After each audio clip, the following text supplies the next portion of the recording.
Do you freeze up during recorded or live interviews?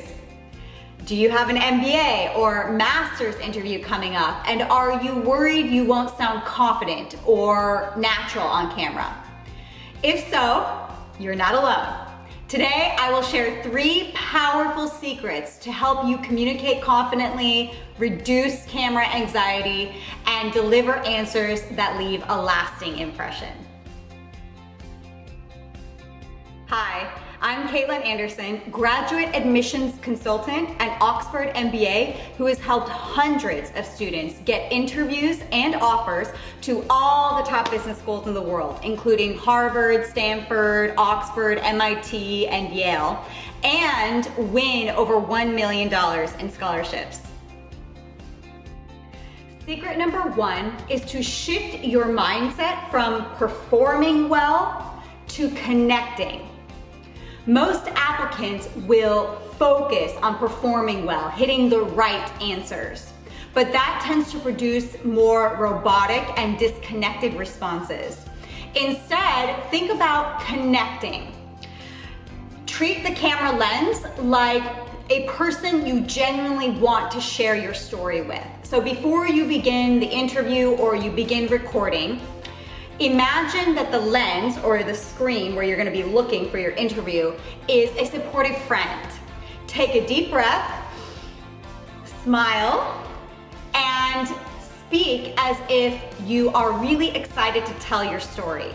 I remember I had a student a few months ago interviewing with all the top business schools in the US, and he was very naturally stiff on camera. And it was a complete difference from how we interacted when we were talking one-on-one.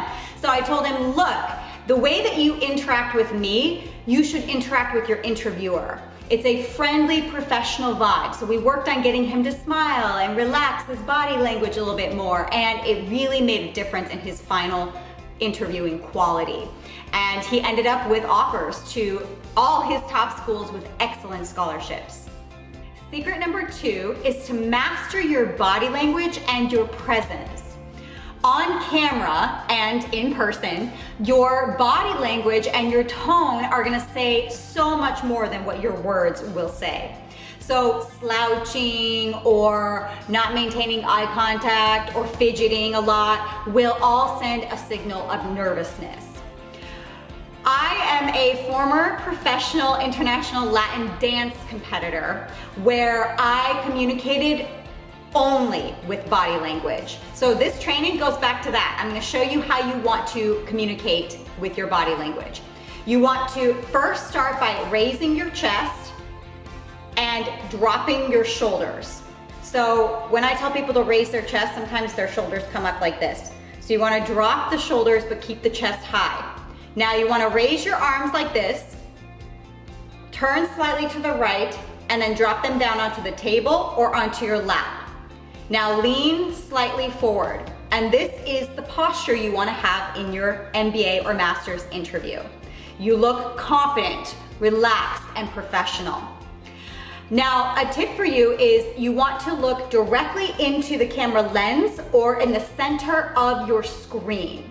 And if you want to be dynamic, look off to one side, but then come right back down to that point that you were at originally. So if you're thinking, you can go out here and think, and then you can come right back so that it looks like you're maintaining eye contact. Now, I had a student a couple months ago who was interviewing for LBS and INSEAD, his top 2 programs. And he was very anxious by nature. He would talk really fast like this and he'd be fidgeting, and he even would put his hand over his mouth and not even realize he was doing it.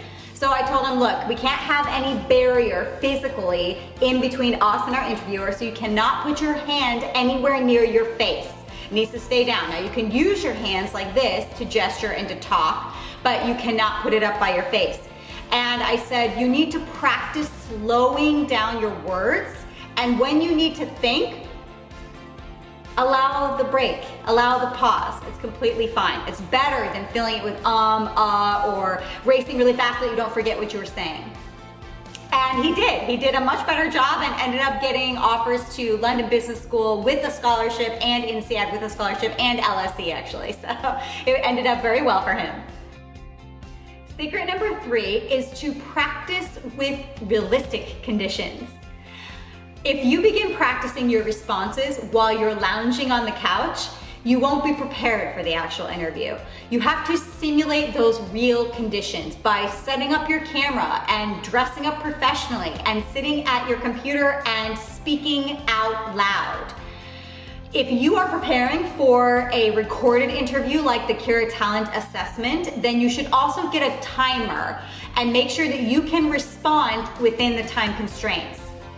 If you are preparing for an interview with a human being, then I would recommend asking one of your friends to do a mock interview session with you through Zoom and record it so that you can watch it back and see what did you do well, where did you look less confident, and that will help you to improve. So practice like it's the real thing. Bonus tip. Before every interview, do a quick confidence boost. Stand tall and take some deep breaths. And remind yourself that I'm here because I earned this opportunity. Now, something I personally always do before any interview I've ever had is I do the V for victory and I hold it for at least 30 seconds to a minute, and it really does help me expand and feel like I'm owning the space. And this is what it looks like. Drop your chest on this one, drop your shoulders, so I'm not up here, I'm down here, and I'm doing the V for victory. And I'm just walking around and I'm feeling large and in control of my space. So you can try this, hopefully it helps. Remember, shift your focus to connection, master your body language, and practice realistically. These small changes will produce massive results. Confidence on camera is not about perfection, it's about being authentic, and that's something you can absolutely master. If you found these tips helpful, please give this video a like, subscribe for more, and drop a comment about your biggest interviewing challenge. Watch my other videos on MBA interviewing strategies, and I'll see you in the next one.